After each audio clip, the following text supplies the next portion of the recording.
So welcome to the launch of Professions Week. Thank you all for being here.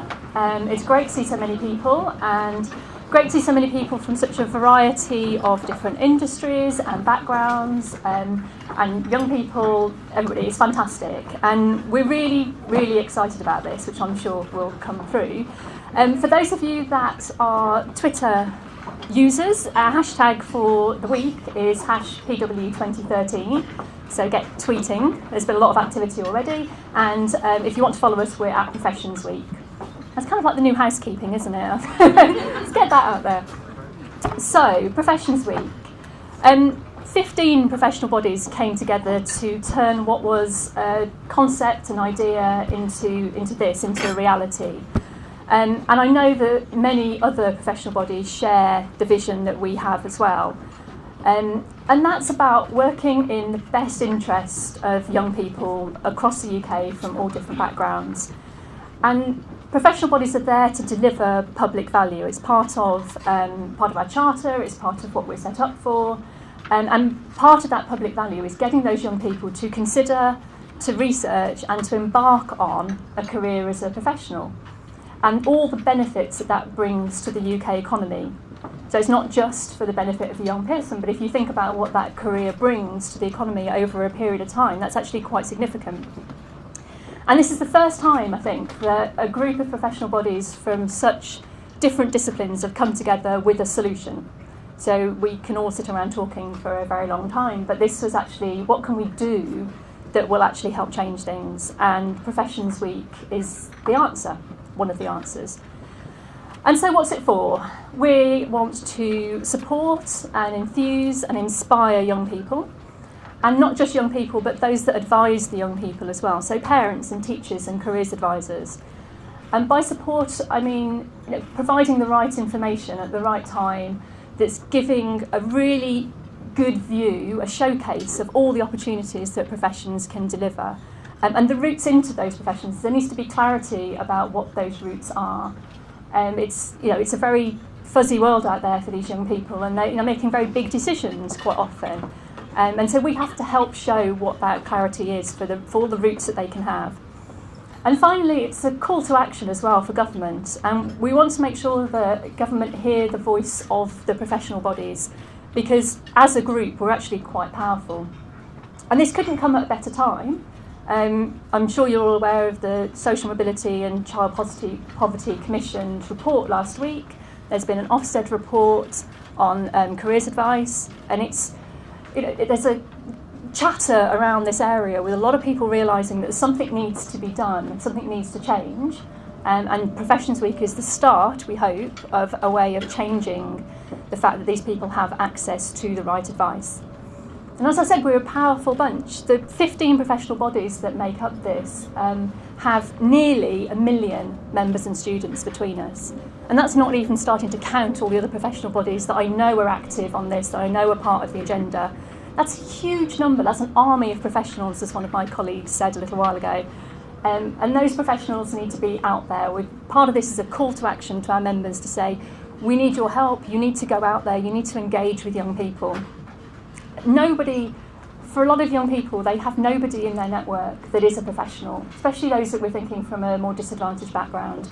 And the research that I know is going to be spoken about, does show that there's a real gap there. And if you don't have that person in your network, where are you going to get your advice from? So that's why we think this is really important. We can change that, we can make that advice accessible. So the Life as a Professional report, you all get a copy of that, I think, when you leave. That's a starting point for us. We know where we are, and we want to carry on doing this research and hopefully show that we can change, make some effect and change, and try and showcase these opportunities in a much wider way than we currently are. Careers advice has taken quite a bashing, and I think we all recognise that needs to be better. And if we've got 1.3 million people that we can't be confident they're getting the right careers advice in the schools that they're in, that's not acceptable. And I know CBI has said that only 5% of businesses feel like the young people are getting the right careers advice. And employers are a really important part of this picture as well. It's not just about us as professional bodies. Employers need these young people coming in with the right knowledge and the right skills to do the jobs that they need to do. So there's lots of different elements of this, and it's about bringing all those together. But the main focus really for us is thinking about non-university routes into professions and non-academic, so vocational qualifications, because those are the things that don't have the visibility that we really need. So there's a heap of initiatives and policies going on.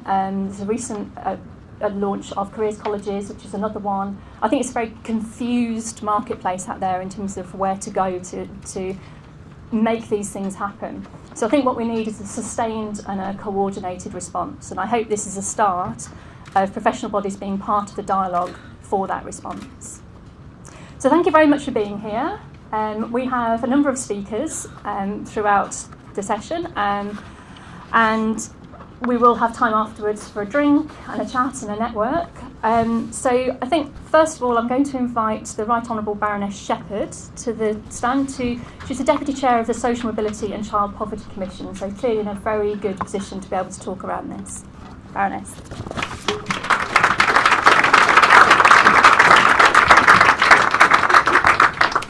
Well, I must say, everyone, I'm absolutely delighted to be here this afternoon and to see so many people, so representative of so many professions, I hope so many parts of Britain as well, and so diverse. And thank you very much indeed for inviting me.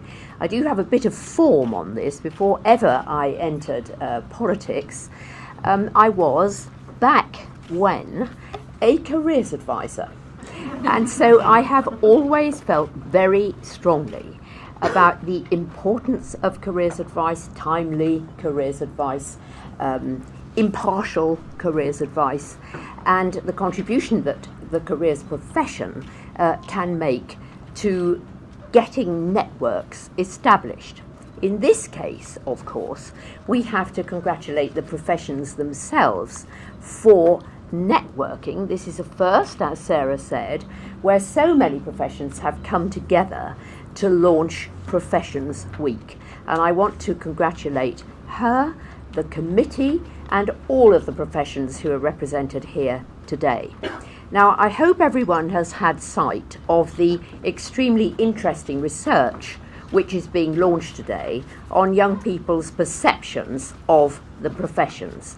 This research gives us quite a lot of valuable and interesting insights into young people's perceptions, how they see the professions and what they think about them. We learn from the research, for example, that around half of the young people between 14 and 19 had a rough idea of what each occupation does.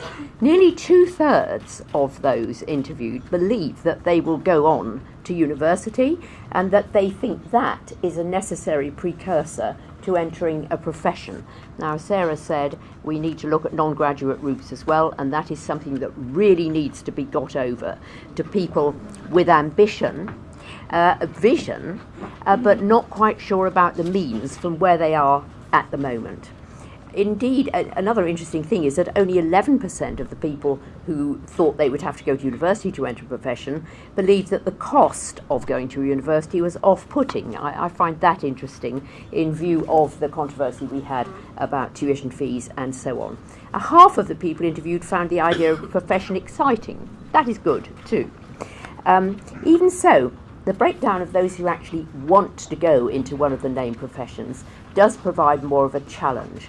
And overall, as Sarah has already said, and as you all know, it is obvious that much clearer and more comprehensible information about career choices at a timely age is needed for young people. And that is borne out by the slightly depressing findings on careers education also contained in the research.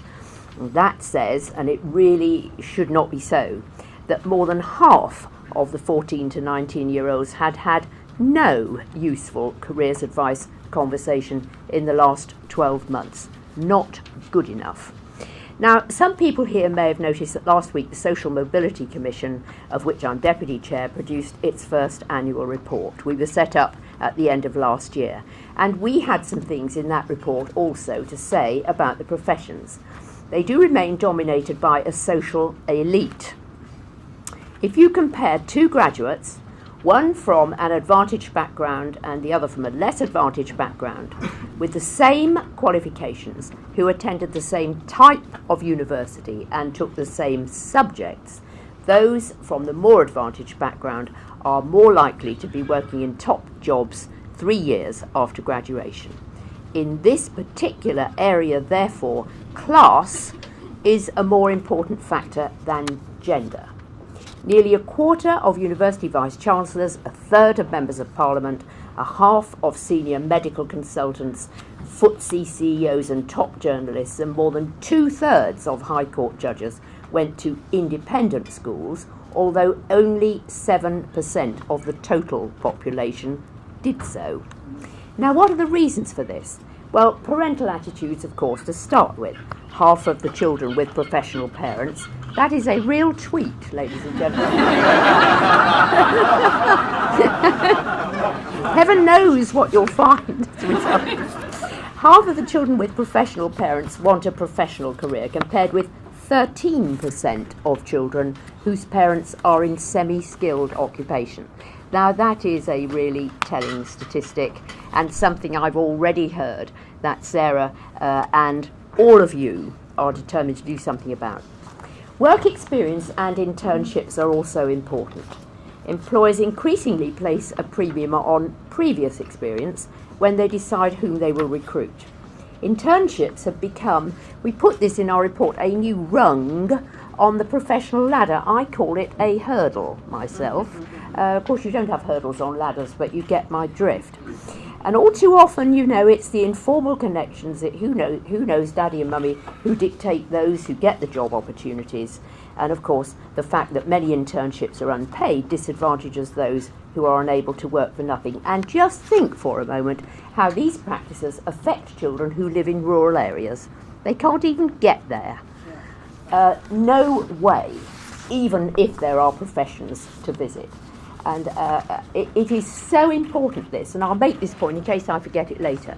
Actually, you, as representatives of professions, know that your professions do have networks outside the M25. And they can be used to the benefit of otherwise difficult to reach young people in East Anglia, in North Yorkshire, in Cornwall. The professional networks can also be helping these young people because you are there.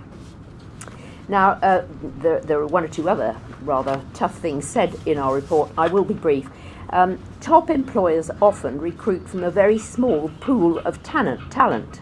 It's coming back again, focusing on average on 20 out of more than 115 universities. Now, I won't go into that, you know what I mean, and you know there are other people to look at. And then there's a question of entry and progression routes. 40 years ago, it was possible for school leavers to work their way up from the bottom rung, here we are again, to the top within a profession in sectors like accountancy and journalism. Now, as more and more jobs have become the exclusive preserve of graduates, the other 50%, that is those who are not going to university, are often excluded or feel excluded. Now, lots of employers and professions are taking action. School outreach, work experience, paid internships, reduction of bias in some recruitment and selection processes, and so on. And I think the professions represented here today are, of course, exemplary in what they are doing. Prime is a very high-profile example, of course, but there are other groups, the Selecting for Excellence executive group chaired by the Medical Schools Council, for example. So what we believe in the Commission is this: professions and employers need to build long-term relationships with schools. It is no good rushing in, saying, be a lawyer, and then vanishing. It's got to be long-term so schools know to whom to turn. And that is why I'm talking about the networks of professions outside the M25. End informal, unpaid internships. They are discriminatory. More employers need to change their recruitment and selection practices. I do really get very tired of heads of law firms saying, of course, we only ever look at Oxbridge. Well, you know, that is short-sighted. And of course, as Sarah said, opening up entry routes for non-graduates should become the norm across the professions. I must say that I think today's initiative is terrific. It's a marvellous first start. I hope that the relationships between the professions represented here continue to be cemented, and that this becomes an annual affair, and that each year you can actually chart the progress you've made. In the meantime, congratulations. It is a terrific start, and thank you for inviting me to share it. Thank you.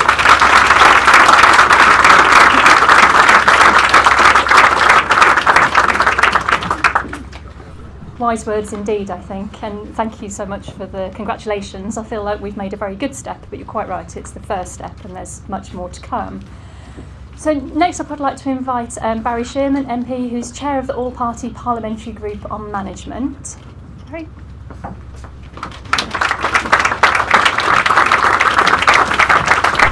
Well, thank you very much, and sorry for my late appearance, but there was a big statement on the new nuclear power investment the country's making. It is so important to the future of this country that it would be totally remiss of me not to be in that statement and to ask a question, rather at the end, I'm afraid, of the proceedings. So apologies, but also welcome. Look at this, you've brought some sunshine into our lives today after yesterday's dreary weather. Can I say that it's always a difficult act following Baroness Shepherd, not only because she's charming and she's makes her argument so cogently, but also because she's more radical by the day. What a truly radical speech that was about social mobility, and of course, as the deputy chair of that great Commission on Social Mobility and Child Poverty, I think she does a fantastic job. I'm here just to give a clarion call. I'm really very involved in management.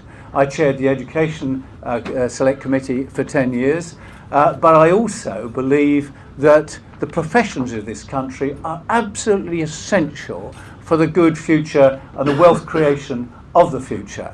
People will only come here, they will only trade here, they'll only invest here if we keep our professions absolutely top notch and also make sure that they're ethically very sound indeed. And it's all of our jobs when the professions, any of the professions or part of the professions fall short, then we should draw them up and say that isn't good enough. What is the professional association doing about ethics? In the Chamber of the House, I've said that about the banking sector, and look at the last few years, and we know there's been some terrible lapses. A lot of people can blame the world economic meltdown. They can blame different governments and different ministers, but you know, when you're close to it, and I was very close to it as Fabian Hamilton was in terms of being Yorkshire members of Parliament, to a major bank driven into destruction, not by anything else than the absolute disgraceful behaviour of the leading people in a particular company, and it happened in RBS, it happened in other places too. So don't let's make excuses. When there is a moral and ethical lapse in the professions, we as professionals should point it out, improve it, and make sure that we have the ethical standards and values that everyone thinks we should have. And secondly, let's be not patchy about this. I asked a question only last week in the House about the ethics of the accountancy profession. You know, those wonderful people that actually were supposed to be checking on the banks and blowing the whistle if there's anything wrong, because they were doing the annual accounts and they were supposed to report to shareholders if things got wrong. Something went very wrong, we must put it right. Even though I've hallowed, and I was listening carefully to Gillian, but I don't think she mentioned the BBC. I keep asking the BBC about their diversity of their intake. And they come back and they tell me amazing diversity story, but they won't tell me how many of the people that work in senior management positions and up front in the BBC are privately educated and how many come from state schools. They like to keep that a bit of a secret. But I think the anonymity of the accents on the Today programme, something else I care about. You know, what, for goodness sake, when John and Jim go, are we all going to have those southern accents that nobody can identify where they come from? So we must campaign. So let's start this first week, and the Chartered Management Institute fully behind this, and great sponsors. But let's have a campaign to get out into schools and colleges and everywhere when we can meet young people, children very young. Gillian and I have seen some early years, getting to know about work. I mean, it seems strange, but in primary schools. Why shouldn't primary schools have people going in to talk about what the world of work is like? And let's get into universities and colleges. Not talk about it, let's do it. When I go into a university, I was in a university the other day, I won't name it, and I said, what kind of world of work is it in our country today? How many people work in the manufacturing sector? Hannah went over there, 30-40%. So, yeah? How many people work in manufacturing today? Anybody over here can tell me? What percentage of people work in manufacturing in Britain today? 12? 10's good. 9.5, roughly. 10's good. 10%, only 10% of the people in this country work in manufacturing. 30% work in what many people call public service, education, health, local government. 60% work in the private services. And if you're in early years or later years, or you're in retail and distribution, that means you're going to be on a minimum wage or minimum wage plus in this country of ours. Yeah? And when I was talking to this university audience, I couldn't really get it's cabaret style, and I was trying to reach to the undergraduates right over there, not my table, which had the Vice Chancellor on it. And I suddenly, only at one moment, suddenly the place came alive when I said, and if you're living on the minimum wage, you're not going to be very easily live the good life. And a hand went up at the back. A young woman said, the good life is inside you. Yes, you can live it and have it in a cave. It started the best discussion about what our country's like, what work's like, and what is the good life. So let's go into our schools and let's go into our colleges and talk about the real Britain that we have today. A Britain where most people here and there and coming onto the market will be working for small and medium enterprises, not big companies. So let's go out there as evangelists. The professions are what makes this country good. Let's keep the standards up, the ethics up, and as Gillian says, let every little kid with talent, with a spark inside them, to get a chance wherever they're educated. Thank you for coming.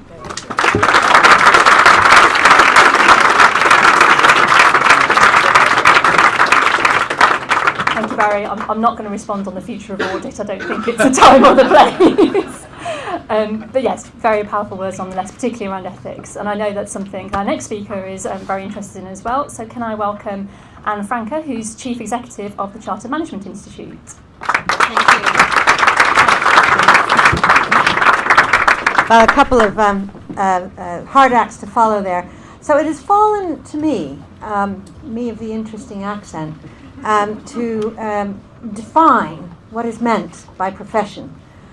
So I want to actually, first of all, make very clear, I was asked in the chit-chat leading up to the speeches, so that would include American estate agents, would it? Whereupon I said, there's no way anybody would think that American estate agents were professional, because they're not. So what is a professional? Okay, a few words. Let's pick on a few words. A profession has knowledge, it's applied, okay, it's practical, it's not theoretical, very important. It's a vocation or a career, it's useful, you can actually go out and give something back to society and earn your keep.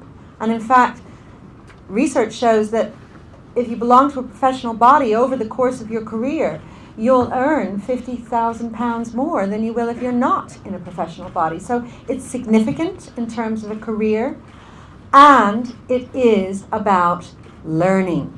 It is about something that you don't just do as a one-off. There's training involved. There's training involved, and that training results in a formal qualification. So I think that those are the aspects of a profession. Now, there is a very important dimension to that which Barry mentioned, and that is about ethics. The public does not trust business. We know this. You've seen all the surveys. Barry referred to it. But they do trust professions. And in particular, they trust the chartered professions. Now, I know that not all 15 of us, and by the way, I think it's amazing that we're working together. I only wish it hadn't taken us so long to do so, but may it be the first of many. But many of us are chartered. And the public in particular trusts chartered professionals. And I want you again to think about, again with my most convincing non-British accent, the power of the word chartered for Brand Britain. It is something that neither the Americans nor the Germans can do. It is something that is recognized and respected the world over. And I think it should be recognized and respected much more at home. And that leads me only to agree with and add my voice to the many calls for action that you have heard today, based on the research that was shared so ably with you earlier. I find it quite sad that although all these kids have heard of the professions, really less than 2/3 of them are saying it's something for me. That's a problem. And actually, they all think, 3/4 of them think, they need a university degree or some other formal qualification to get there. This is not true. So clearly, young people don't identify as much as they should with the professions, nor do they think that they're suitable. And that's a problem, guys. You know, we've got an incredibly powerful pathway to lifelong employment, lifelong community, lifelong learning, something that's unique to Brand Britain, upholds ethics, brings in jobs, and young people don't identify with it and don't think that they measure up. And so out of this event, which really is our kickoff and it will continue, we have to come up with, and I think that we is the 15 of us and the FE colleagues in the room, the head teachers in the room, with a program that gets our 1 million+ members out there talking to schools, helping with the career advice, because we know that, you know, that's something that's been defunded. Well, we can provide that, and we can provide it outside of the M25. I want to leave you on that note. I think it's up to us. Thank you all for coming. I think it's up to us to turn this great start into some very concrete action. Thank you.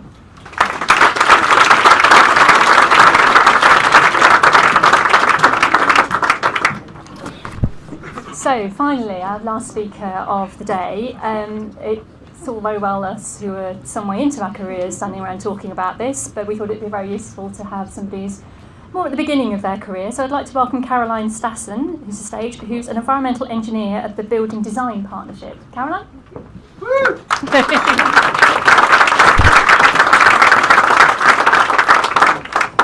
So I might not look like it, but I'm a building services engineer.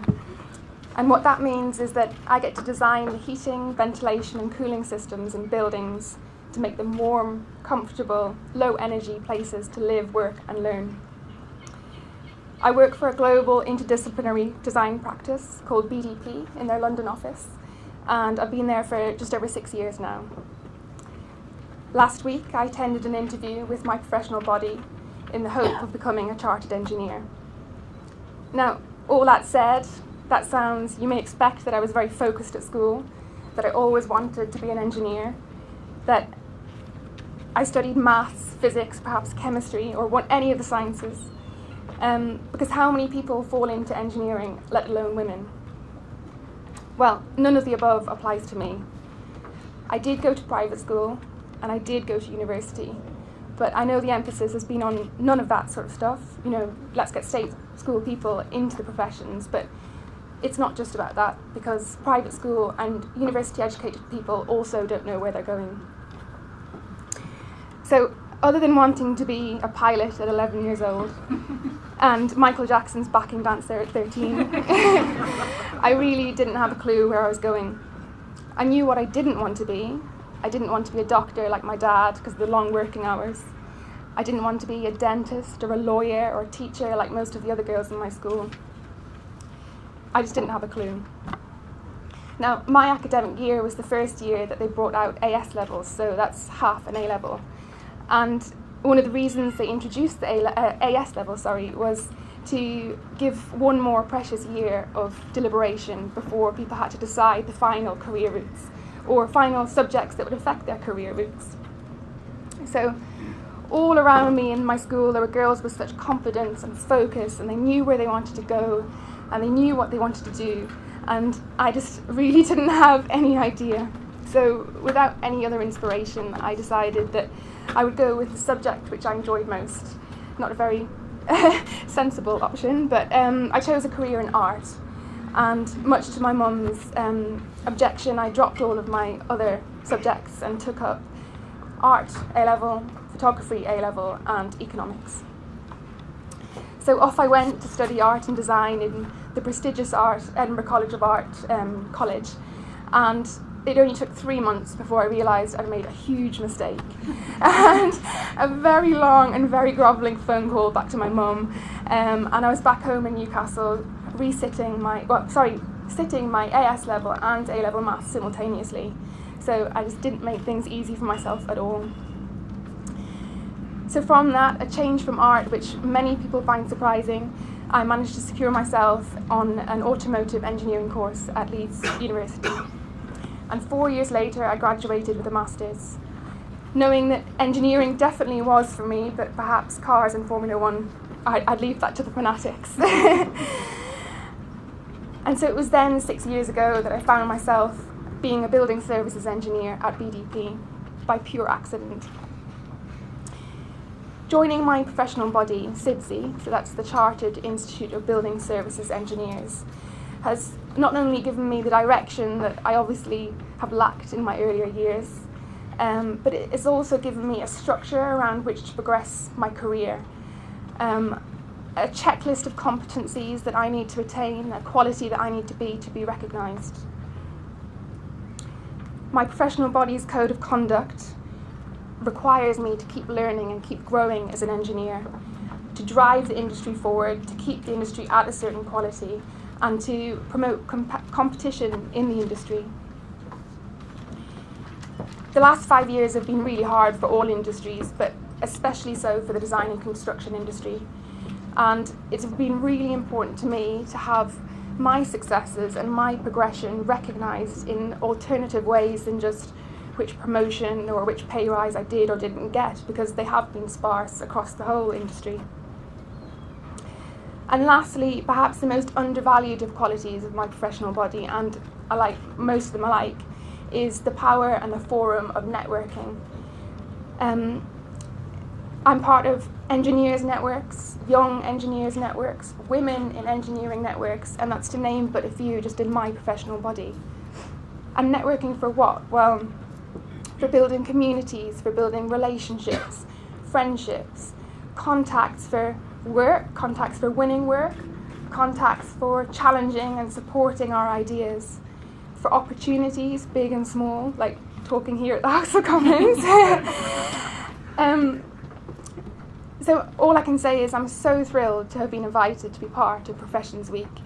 It's an absolutely fantastic initiative and would help any student who, like me at 15, had absolutely no idea what lay ahead of me. So thank you.